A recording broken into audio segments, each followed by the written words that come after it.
ஏமா 2 பேரும் சண்டை போடுறீங்க? நீங்க வாங்கி கொடுத்த சிலையை நான் முதல்ல கட்டக்கூடாதா? உங்க அம்மா கட்டி கொடுத்ததுக்கு அப்புறம் தான் நான் கட்டணுமா?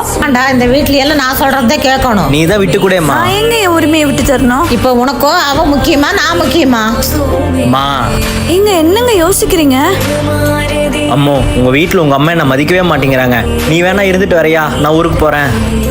அம்மா, உங்க மாப்பிள்ளைக்கு உங்களால மரியாதை கொடுக்கறதுக்கு என்ன பிரச்சனை? அவன் உனக்கு வேணா புருஷனா இருக்கலாம், ஆனா எனக்கு இல்ல. என்னால உனக்கு மட்டும்தான் மரியாதை தர முடியும். அப்படின்னா எனக்கு உங்களை விட அவர் தான் முக்கியம். இனிமே நான் இங்க வரவே இல்லைம்மா. நில்லுமா. ஏங்க வாங்க போலாம். உங்களை மதிக்காத இந்த வீட்டுல நானும் இருக்க மாட்டேன். உங்களை அன்னைக்கு எங்க வீட்டுல அவமானப்படுத்திட்டாங்கன்னு சொல்லி உங்களுக்காக உடனே அவங்கள வேணான்னு சொல்லிட்டு வந்தேன். நீங்க உங்க அம்மா என்ன அவமானப்படுத்தினதும் இல்லாம நான் வேணுமா அவ வேணுமான்னு கேக்குறாங்க. ஒரு வார்த்தை கூட பேசாம நிக்கிறீங்க. அது போதுங்க. இந்த உலகத்துல எல்லா ஆம்பளைங்களும் ஒண்ணுதான் போல. ஒரு பொண்ணு பிறந்த வீட்டுல இருந்து பூந்த வீட்டு காலடி எடுத்து வைக்கிறது அவளுக்கு புருஷன் ஒருத்தன் என்னன்னாலும் அவ கூட நிப்பான்றதுக்காக தான். ஆனா நீங்க